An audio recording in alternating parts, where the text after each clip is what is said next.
Estamos de volta hoje falando sobre as fake news com a doutora Nazaré Lins Barbosa, procuradora legislativa-chefe da Câmara dos Vereadores de São Paulo, e com o cientista político Marco Konopak. Bom, agora vamos retomar essa conversa sobre fake news e eleições, não é?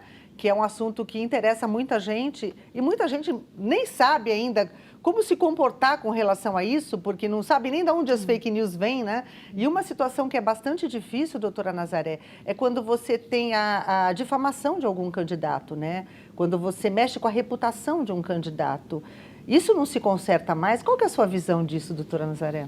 É muito grave, né? Você caluniar, difamar, né?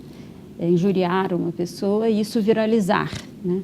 Eu me lembro que quando eu era ainda estudante de Direito, faz muitos anos, saiu na matéria de capa de um dos grandes jornais aqui de São Paulo, uma matéria cuja manchete era que o governador do estado, que na ocasião era candidato à reeleição, ele teria sido condenado por um crime ligado à corrupção. E aquilo me chamou muito a atenção, porque eu era estudante de Direito e tinha acabado de aprender que para se chegar a uma condenação criminal é necessário um processo geralmente moroso, com amplo contraditório, ampla defesa, portanto, para ele ser condenado era alguma coisa gravíssima. Mas, olhando depois o teor da notícia dentro do jornal, eu descobri que, na verdade, o Ministério Público havia iniciado uma ação em relação àquele cidadão. Depois, passado algum tempo, veio uma retificação em letras mínimas no meio do jornal.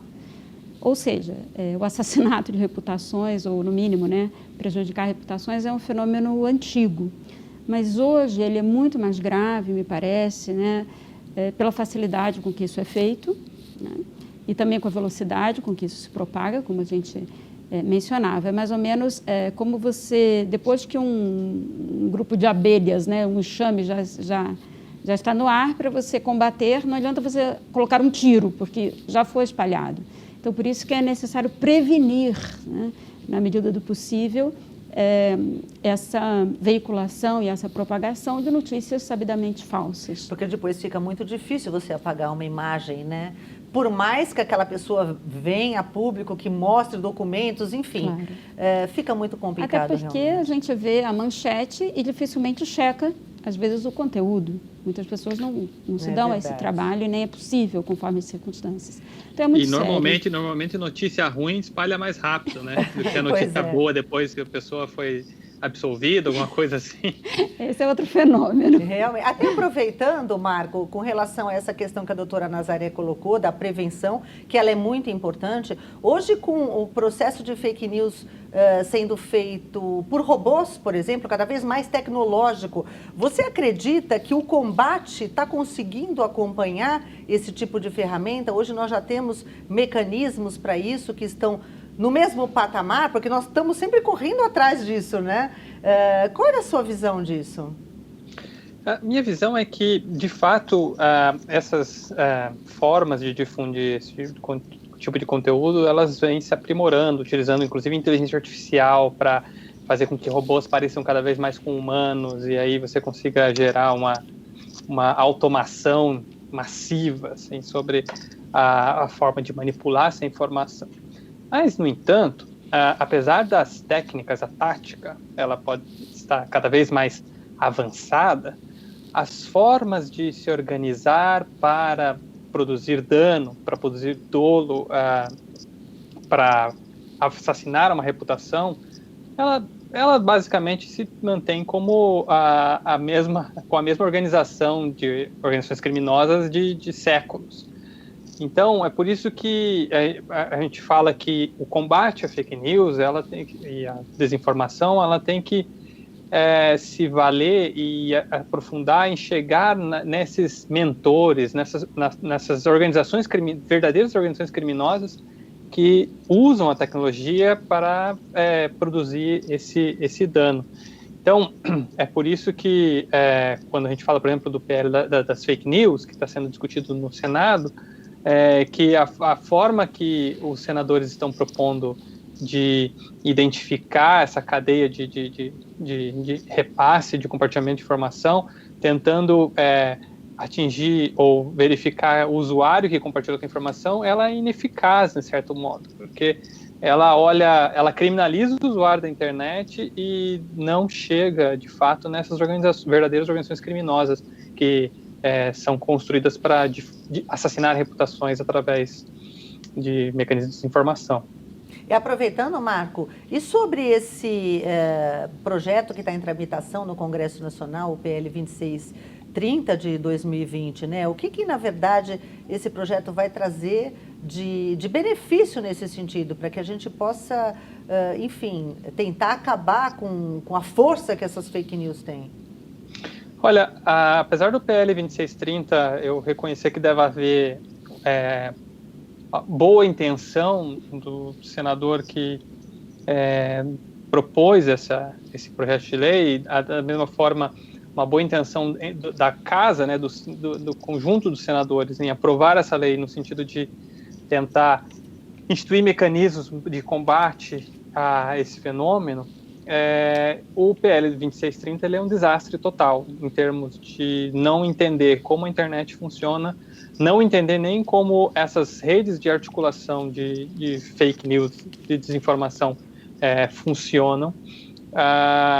E isso é bastante triste, porque, como eu falei, a gente, especialmente, mas até antes disso, especialmente em 2018, a gente teve um acúmulo muito grande de entender como essas redes de assassinato de reputações, de difusão de notícias falsas, de manipulação de informação e da esfera pública funcionam. Desde 2018 a gente vem acumulando como é que isso acontece. Como eu falei, em 2019, ano passado, eu estava nesse seminário do TSE em que a gente bateu e enfatizou a importância de ir atrás dessas organizações e desses mentores na difusão de informação. E os únicos artigos que falavam de follow the money, né, de sigam o dinheiro na legislação, foram retirados do texto original.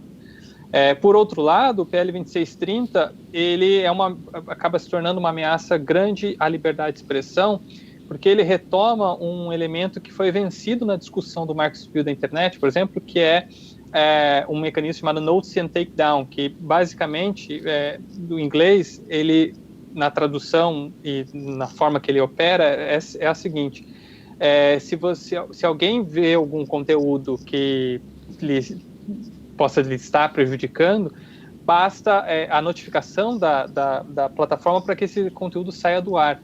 Mas, apesar disso parecer eficaz, no sentido de que é contra alguém que possa estar atacando minha reputação, por outro lado, isso pode se tornar uma ameaça à liberdade de expressão, porque você, muitas vezes, notícias que possam ser verdadeiras, por exemplo, sobre determinados políticos, e que um jornalista independente, por exemplo, revela alguma coisa, esse político pode simplesmente notificar que isso aí é uma mentira, sendo que talvez nem seja, e isso ser retirado do ar. Enquanto que hoje o Marco Civil da Internet garante que esse conteúdo, se for realmente falso ou calunioso, ele vai ser retirado, mas a partir de uma decisão judicial, a partir de um processo judicial estabelecido. Então, outros absurdos dessa lei, dessa proposta de lei, estão inclusive a identificação dos usuários para acessar a rede, ou seja, você tem que dar seu CPF para acessar a internet, a obrigatoriedade de você identificar essa cadeia de transmissão de mensagens, que também parece ser uma ideia que pode ser efetiva, mas no fundo, quando você imagina que essas organizações criminosas que difundem desinformação, elas conseguem se maquiar e se esconder, muitas vezes por trás de aparatos que são feitos justamente para proteger essas organizações, você vai acabar criminalizando as pessoas inocentes que acabam recebendo uma notícia, olhando e achando que é verídica, ou seja, a vítima vai se tornar o criminoso nesse sentido.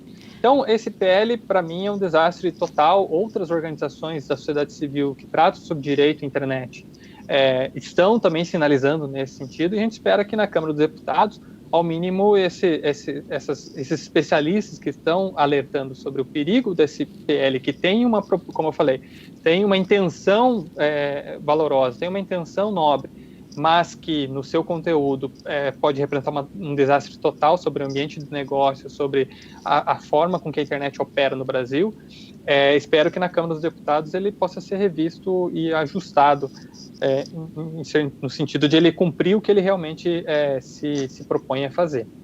Marco, eu acho super importante o que você está falando, porque a gente aqui em uma casa legislativa, às vezes a gente tende a achar que a solução para um determinado problema, e um problema grave como esse, que é a produção e disseminação de fake news, vai se resolver com uma lei. E ainda mais uma lei em regime de urgência, porque o assunto é gravíssimo. Porém, é um assunto que, exatamente por ser tão grave, é melhor que seja menos urgente, que seja tratado com a participação ampla da sociedade civil, daqueles que estão mais diretamente implicados com os problemas que isso gera, né, as plataformas, né, os usuários, enfim. Isso mereceria um debate muito mais aprofundado. Então, na verdade, apesar da boa intenção de liberdade, transparência, responsabilidade na internet, que é o que todos nós queremos, né, de fato, a gente tem um risco de censura, que é um retrocesso gravíssimo, e um risco principalmente de tentar resolver um problema que você ainda não conhece, ou que ainda não conhece em sua integralidade. Portanto, qualquer solução digamos assim, é precipitada e às vezes pode trazer mais problemas do que aquele que a gente quer curar, né?